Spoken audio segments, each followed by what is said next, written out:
இந்தியாவுடன் மோதினால் இதுதான் கதி. வங்கதேசத்தில் காணாமல் போன மாணவர் புரட்சி. ஆடி போயிருக்கும் அமெரிக்கா மற்றும் பாகிஸ்தான்.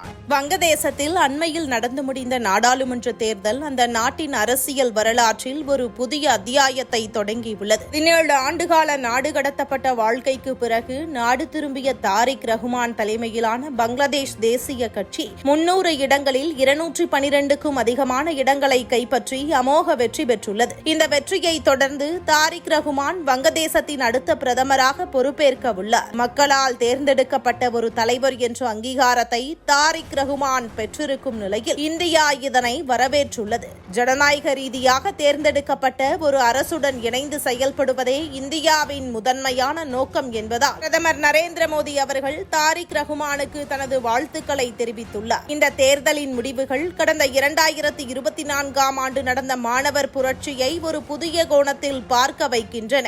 ஷேக் ஹசீனாவின் ஆட்சியை வீழ்த்தி மிகப்பெரிய மாற்றத்தை கொண்டு வருவோம் என்று வீதியில் இறங்கி போராடிய மாணவர் அமைப்பான நேஷனல் சிட்டிசன் பார்ட்டி வெறும் 6 இடங்களில் மட்டுமே வெற்றி பெற்றுள்ளது. முகமது யூனுஸ் தலைமையிலான இடைக்கால அரசுக்கும் புதியதாக அமையப்போகும் தாரிக் ரஹ்மான் அரசுக்கும் இடையே பொறுப்புக்கூறல் என்பதில் மிகப்பெரிய வித்தியாசம் உள்ளது. முகமது யூனுஸின் ஆட்சியில் முழு அதிகாரம் இருந்தது. ஆனால் மக்களுக்கான பொறுப்புக்கூறல் இல்லை. அவர் அமெரிக்காவுடன் அவசரமாக மேற்கொண்ட வர்த்தக ஒப்பந்தங்கள் வங்கதேசத்திற்கு எந்த அளவுக்கு சாதகமாக இருக்கும் என்பது கேள்விக்குறியாக உள்ளது. இந்தியாவை பொறுத்தவரை இந்த தேர்தலில் ஒரு முக்கியமான ராஜதந்திர நகர்வை மேற்கொண்டது. வங்கதேச தேர்தல் ஆணையம் இந்தியாவை தேர்தல் பார்வையாளர்களை அனுப்புமாறு அழைத்திருந்தும் இந்தியா அதை நாசுக்காக மறுத்துவிட்டது. வங்கதேச உள்நாட்டு விவகாரங்களில் இந்தியா தலையிடுகிறது என்ற தேவையற்ற விமர்சனங்களை தவிர்க்கவே இந்த முடிவு எடுக்கப்பட்டது. இந்தியா ஒதுங்கி நின்றதால் இந்த தேர்தலின் முடிவுகளை எவராலும் கேள்வி கேட்க முடியவில்லை.